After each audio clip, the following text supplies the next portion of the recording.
Taiwan's President Lai Ching-te has said that foreign forces cannot decide the future of the democratic island. Taiwan, which relies heavily on U.S. security backing to deter a potential Chinese attack, made it clear that it will not sacrifice sovereignty and democratic way of life. Lai's remarks came days after U.S. President Donald Trump suggested arms sales to Taiwan could be used as a bargaining chip with China, which claims the island is part of its territory and has threatened to seize it by force. President Lai Ching-te said his government was increasing defense spending to prevent a war, not to start one, and noted that threats are greater than ever before.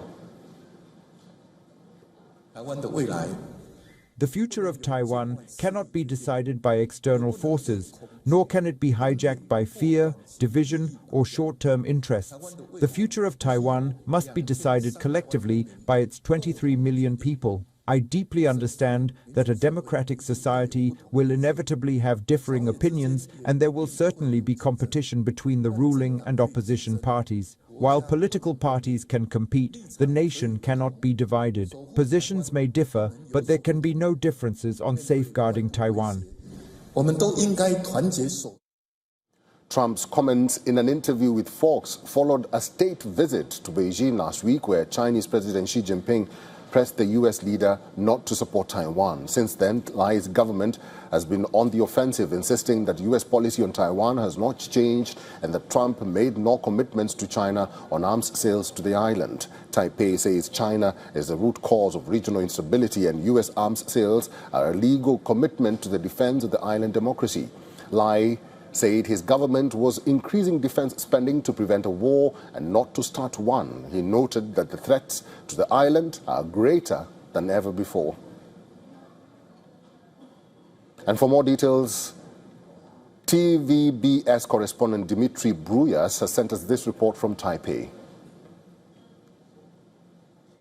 The president faced an impeachment vote in the opposition-controlled legislature on Tuesday.